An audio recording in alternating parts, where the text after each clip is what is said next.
నెల్లూరు బారా షాహీద్ దర్గాలో 4వ రోజు రొట్టెల పండుగ జరుగుతోంది. తహ్లీల్ ఫాతిహా కార్యక్రమానికి భక్తులు తరలివస్తున్నారు. రొట్టెలు మార్చుకునేందుకు వచ్చిన వారితో స్వర్ణాల చెరువు కోలాహలంగా మారింది. మరింత సమాచారం మా ప్రతినిధి రాజారావు లైవ్ ద్వారా అందిస్తారు.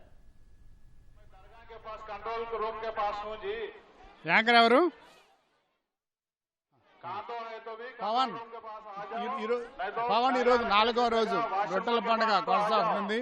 ఇప్పుడు మనం స్వర్ణాల చెరువు వద్ద ఉన్నాము. స్వర్ణాల చెరువు వద్ద బారా షాహీద్ దర్గా రొట్టెల పండుగ కార్యక్రమానికి దాదాపు అదేవిధంగా 3 రోజుల నుంచి ఏ విధంగా భక్తులు వస్తున్నారు అదే విధంగా ఇక్కడికి రావడం అనేది జరుగుతుంది.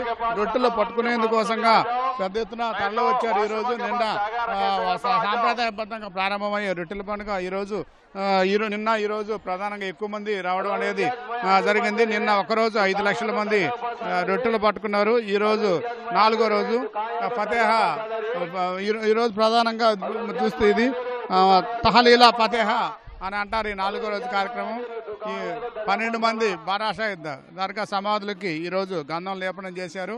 మళ్ళీ దీన్ని అక్కడి నుంచి భక్తులందరూ కూడా పెద్ద ఎత్తున వచ్చి రొట్టెలు పట్టుకుంటున్న పరిస్థితి అనేది ఇక్కడ మనం చూస్తున్నాం. దాదాపు మొత్తం రొట్టెలకి అవగాహన కల్పించేందుకోసంగా మొత్తం కూడా 10 ఘాట్లు ఉన్నాయి. 10 ఘాట్లలో కూడా భక్తులతో కిటకిటలాడుతున్నారు. వీళ్ళందరూ కూడా రొట్టెలు ఇక్కడ వివాహ రొట్టె, ఉద్యోగ రొట్టె, సంతాన రొట్టె, ఆరోగ్య రొట్టె ఇవి ఎక్కువగా డిమాండ్ ఉన్నాయి. ప్రతి ఘాటు వద్ద కూడా భక్తులందరూ కూడా కిక్కిరిసి రొట్టెలు తీసుకునేందుకోసంగా ఇక్కడ బారులు తీరి ఉన్నారు. అయితే దీనికోసంగా పోలీసులు కూడా ఇక్కడ అందులో కొంచెం నీటిని కూడా శుభ్రపరిచి ఈరోజు సమస్యల నుంచి కూడా నీటిని ఎక్కువ విడుదల చేశారు.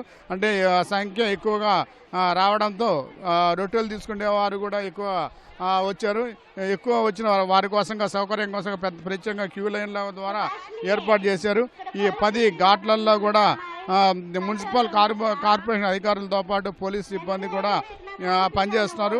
వారికి ఎక్కడెక్కడ ఎలాంటి రొట్టెలు అందిస్తారనేది ఇక్కడ అవగాహన కల్పిస్తూ ఉన్నారు. అందులో మహారాష్ట్ర, మధ్యప్రదేశ్, ఒడిశా, తమిళనాడు ఈ ప్రాంతాలకు చెందిన వారందరూ కూడా ఎక్కువ రావడం జరిగింది.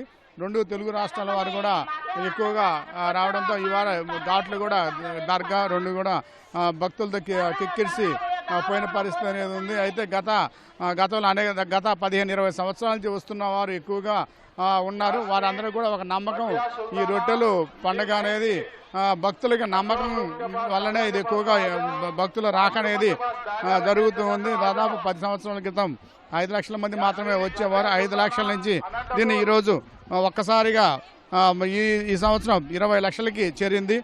అందులో ఈ 20 లక్షల మందికి సంబంధించి రాష్ట్ర ప్రభుత్వం కూడా ప్రత్యేక వసతులు కూడా ఏర్పాటు చేశారు.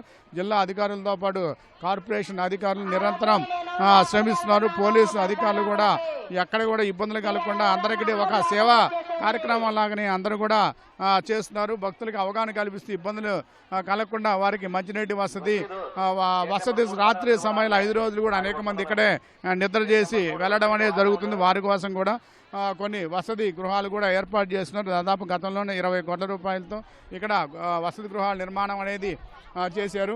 దీనికి సంబంధించి ఎమ్మెల్యే కోటనేని శ్రీధర్ రెడ్డి, జిల్లా కలెక్టర్ అధికారులు అందరూ కూడా గత నెల రోజులుగా కూడా ఈ విజయవంతం చేసేందుకు ఒక ప్రత్యేకంగా ఇక్కడ ఏర్పాట్లు చేయడం అనేది మనం చూస్తూ ఉన్నాము.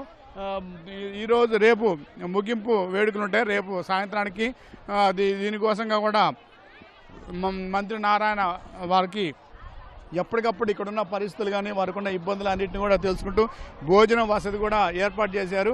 ఈరోజు కూడా 3 లక్షల మంది భక్తులు రొట్టెలు మార్చుకునేందుకు వచ్చి ఉంటారని అందరూ కూడా అధికారులు అంచనా వేస్తున్నారు. ఈ నీటిని కూడా రొట్టెలు మార్చుకునే అందుకోసంగా ప్రత్యేక నీటిని కూడా మార్చడం, వాటికి క్లోరినేషన్ చేయడం అనేది జరిగింది.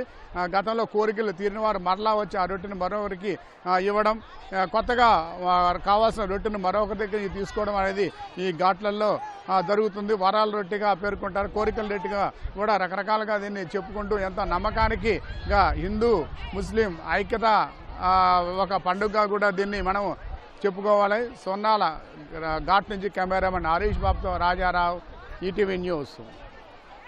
ధన్యవాదాలు రాజారావు.